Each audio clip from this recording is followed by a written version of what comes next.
জল কি হয়েছে? কি হয়েছে স্যার? এটা কি হয়ে গেল রে? কি হয়েছে আমাকে বল বল। ভাইটা, মা কাউকে এখন বলতে বারণ করেছে, কিন্তু যেটুকুনি জানলো না এটা তো হতে পারে না। বল কি বলছিস তুই? আমি বুঝতে পারছি না। আমি জেঠুমনি? ওয়েট ওয়েট ওয়েট, এক মিনিট। আমি ঈশান? ঈশান, তুই বাবা হতে চলেছিস? ঈশান,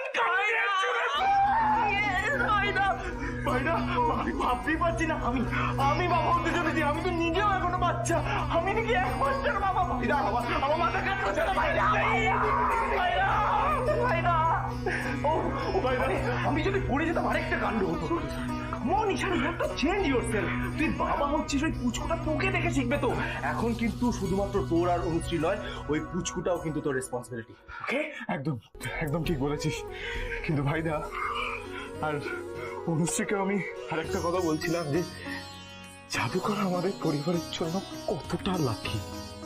দেখ, জাদুকর তোর জীবনে পা রাখলো, আর এই সুখবর। আর আমাদের বাচ্চাটাও অনেক লাকি হবে, দুজন বাবা মা পাচ্ছে যে। আচ্ছা শোন শোন, অনুশ্রীর জন্য একটা উপহার দিতে হবে, কিনতে যেতে হবে। এত বড় সড়ো খবর। মানে কি বলবো তোকে? তুই এখনো ওর জন্য কিছু কিনিসনি? মানে আমি ভেবেছিলাম, মানে করিস না, যাকে শিগগির কে। হ্যাঁ ঠিক আছে, আমি পুজোর আগে চলে আসছি। ঠিক আছে, তোরা এক্ষুনি আসছি। সাবধানে।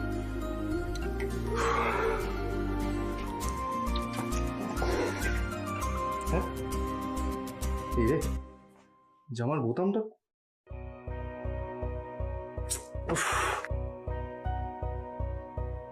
এই অবস্থায় তো পুজোতেও বসা যাবে না। এবার কি করি? এই অজুহাতটাকে কাজে লাগিয়ে আমাকে আরেকবার কুসুমের কাছে যেতে হবে। আমাকে এত তাড়াতাড়ি আর একবার কুসুমের কাছে যাওয়ার সুযোগ করে দেওয়ার জন্য অনেক অনেক ধন্যবাদ ভগবান। কুসুম, তুমি অন্য কাজ গিয়ে করো, আমি ভোগের রান্নাটা করি। না অনুশ্রী, এখন আগুনের সামনে একদম আসা যাবে না। আচ্ছা, তোমার এখানে আসার কি দরকার ছিল? আমি তো একাই সবকিছু সামলে নিতে পারতাম। আমি জানি কুসুম তুমি পারবে, কিন্তু তুমি তো আমার হবু যা। একজন খেটে মরবে আর একজন পায়ের উপর পা তুলে বসে থাকবে, তো হয় কখনো?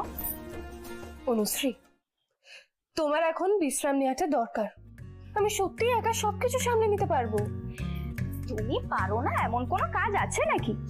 তুমি হলে গিয়ে রানী কর্মদেবী, কর্মে সুনিপুণা।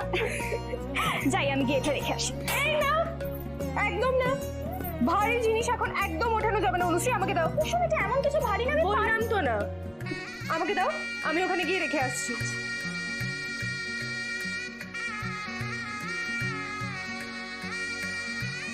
কুসুম, এটা তো হালকা, এটা আমি রেখে আসি। আচ্ছা যাও। অনুশ্রী, এখন ঝোঁকাও যাবে না। ওই মেয়েটাকে নিয়ে দেখছি ভারী ব্যাপার। আচ্ছা কুসুম, তাহলে আমি কি করবো বলো তো? তুমি কিচ্ছু করবে না, যা করার আমি করব, আর তুমি এখানে বসে বসে দেখবে। কেন? আমি কি কাছের পুতুল যে সোফাতে বসে থাকবো? তুমি আমার কাছে তার থেকেও বেশি জরুরি অনুশ্রী, খুবই দামি। এখন তোমার মধ্যে এই গাঙ্গুলি বাড়ির উত্তরাধিকারী রয়েছে, তাই তোমার যত্ন তো ভালো করে নিতেই হবে।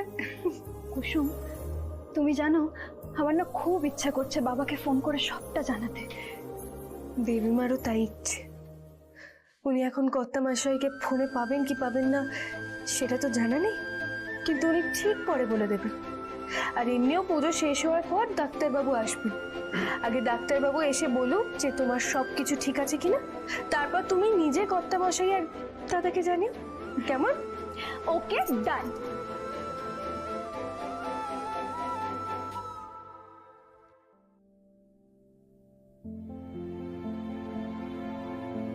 আমার মিষ্টি বোনের খুশির উপর যেন কারোর নজর না লাগে। পরের জন্মে তুমি আমার নিজের বোন হয়ে।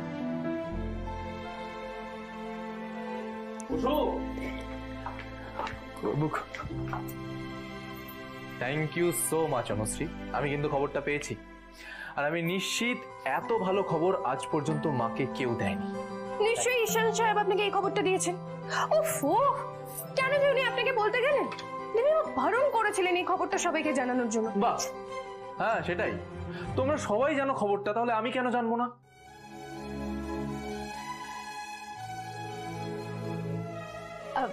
কুসুম, এই খবরটা তো তোমার ভাইটাকে দেওয়া উচিত ছিল, তাই না? একদম তাই। আর তা না করে দেখো কিরকম ঝগড়া করছে আমার সাথে। যত ঝগড়া তত প্রেম।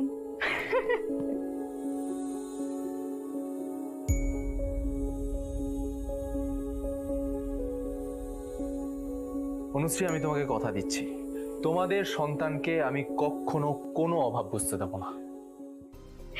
সে তো আমি জানি ভাইদা, কিন্তু আমার না একটা প্রশ্ন আছে, আর সেই প্রশ্নের উত্তরটা আমাকে কেউ দিচ্ছেই না। বলো না, কি প্রশ্ন? এই যে আমার মেয়ে হোক বা ছেলে, সে কুসুমকে কি নামে ডাকবে বলো তো? মাসিমণি নাকি জেঠিমণি?